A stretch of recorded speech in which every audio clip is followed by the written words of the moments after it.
UÇK-ja është ideali më I madh që ka ndërtuar shqiptarët ndërshekuj. Ajo është zemra e rezistencës sonë kombëtare dhe përgjigjja e një populli të shtypur ndaj një regjimi gjenocidal. Kjo luftë ishte gjithnjë e drejtë, gjithnjë e pastër dhe gjithnjë e domosdoshme. Çdo përpjekje për ta njollosur atë, për ta relativizuar apo për ta barazuar viktimën me agresorin është jo vetëm e padrejtë, por edhe historikisht e pavërtetë dhe tërësisht e papranueshme. Krerët e ushtrisë çlirimtare të Kosovës që sot gjenden në Hag, së bashku me mijëra luftëtarë të tjerë dhe me mbështetjen e palëkundur të popullit të Kosovës, u ngritën për liri, për dinjitet dhe për të drejtën e patjetërsueshme për të jetuar të lirë në atë dheun e tyre. Prandaj çdo përpjekje për ta barazuar luftën tonë çlirimtare me krimet e regjimit gjenocidal të Serbisë, jo vetëm që e minon drejtësinë, por dëmton rënd edhe themelet e paqes afatgjatë në rajonin tonë. Sot më shumë se kurrë e kemi për detyrë të qëndrojmë së bashku. Asnjë dallim I yni I së kaluarës apo I së tashmës nuk guxon të jetë pengesë në unitetin tonë në mbrojtje të luftës sonë çlirimtare. Por sot, mendimi ynë është edhe me ata që po përballen me një betejë të vështirë, të padrejtë dhe vendimtare në Hag.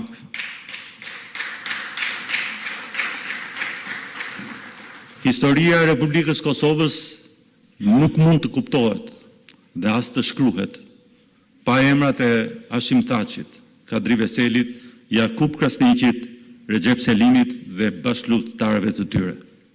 Ata që dje udhëhoqën popullin drejt lirisë, sot po përballen padrejtësisht me akuza të montura në gjykatën ndërkombëtare, duke na bërë të gjithëve të ndihemi të fyer, të paragjykuar dhe të akuzuar.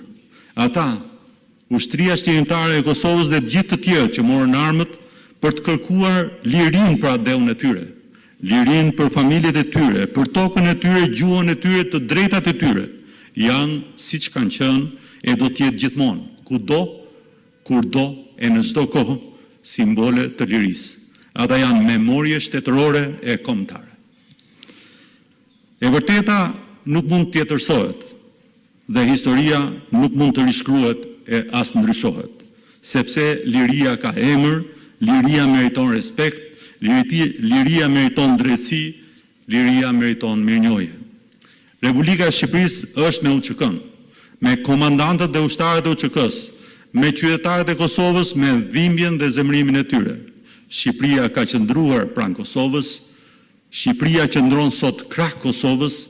Këtë ditë të rëndësishme e lartëson ajo që qëndron në themelin e Republikës sonë, ajo që buroi nga populli, që është sa mundësia edhe e vërteta e tij. Ushtria çlirimtare e Kosovës dhe lufta e saj e drejtë për çlirim. Lufta e ushtrisë çlirimtare të Kosovës ishte luftë për dinjitet dhe liri. Dhe çdo përpjekje për ta shkëputur këtë luftë nga konteksti I saj historik dhe politik rrezikon ta shtrembrojë të vërtetën e asaj kohe. Aq shumë kishte besim në drejtsinë e luftës sonë, saqë bota demokratike aso kohë intervenoi e më vonë edhe mbështeti pavarësinë e vendit tonë. Ne I kujtojmë këto të vërteta sepse populli I Kosovës e përjeton si të padrejtë gjykatën speciale. Dhe këtë gjykim së pari sepse anashkalon vetë rrethanat në të cilat u zhvillua lufta jonë çlirimtare. Lufta jonë nuk ishte agresion, por rezistencë ndaj okupimit dhe shtypjes, ndaj gjenocidit dhe spastrimit etnik.